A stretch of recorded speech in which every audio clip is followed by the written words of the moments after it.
চিরশাখা ধারাবাহিকের আজকের পর্বে দেখা যায় স্বতন্ত্র পার্বতীকে নিয়ে স্বর্ণের দোকানে এসেছে। পার্বতী সেলসম্যানকে বলে এমন কিছু গয়না দেখাতে যেগুলোতে সোনা আর হিরে দুটোই আছে। এই কথা শুনে স্বতন্ত্র কিছুটা অবাক হয়, কারণ সে বুঝতে পারে পার্বতীর মধ্যে একরকম লোভ কাজ করছে। যদিও টাকার অভাব তার নেই, তবুও পার্বতীর এই আচরণ তাকে অবাক করে।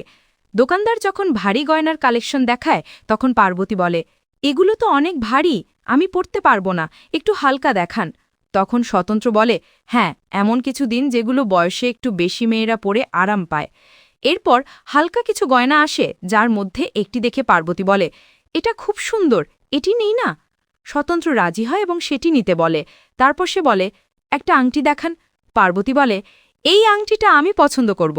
কিন্তু স্বতন্ত্র হেসে বলে, না, এটা আমি নিজেই পছন্দ করব। দোকানদার মজা করে বলে, স্যার, আপনি যাকে ভালোবেসে আংটি দিচ্ছেন সে পছন্দ করবে না। পার্বতী তখন বলে, তুমি যেটা ভালো লাগে সেটাই দাও। কিন্তু স্বতন্ত্র বলে, এই গয়নাগুলো তোমার জন্য নয়। পার্বতী অবাক হয়ে বলে, কি বলছো? আমি তো তোমার স্ত্রী, তোমার বাড়িতে আমারই তো বিয়ের অনুষ্ঠান চলছে। কিন্তু স্বতন্ত্র কিছু না বলে কোমলিনীর জন্য গয়না বেছে নেয়। পার্বতী সব বুঝেও চুপ করে যায়। পরে স্বতন্ত্র বলে, হাতির জন্য কিছু দেখাও। আর দোকানদার পুরনো আমলের কিছু বালা দেখায়। সেখান থেকে পার্বতী চিকন একটা বালা পছন্দ করে নেয়, যা স্বতন্ত্র কিনে দেয়। পার্বতী বলে, তুমি যেটা দিলে আমি অবশ্যই পরব। আর স্বতন্ত্র হেসে বলে, না, মানে এমনিতেই বললাম, কিনে দিলাম আর তুমি না পড়লে কেমন হয়? এরপর দোকানদার লহরের কালেকশন দেখায়, আর স্বতন্ত্র একটি সেট পছন্দ করে নেয়। দোকানদার জিজ্ঞাসা করে, স্যার, কানের দুলটা নেবেন? স্বতন্ত্র বলে, না, দরকার নেই। এরপর দোকানদার বলে, চা বা কফি খাবেন? স্বতন্ত্র বলে, না, ধন্যবাদ। কিন্তু পার্বতী বলে, আমি একটু চা খাবো। চা আসতেই পার্বতী তাড়াতাড়ি খেয়ে ফেলে, আর স্বতন্ত্র বিল মিটিয়ে দোকান থেকে বেরিয়ে যায়।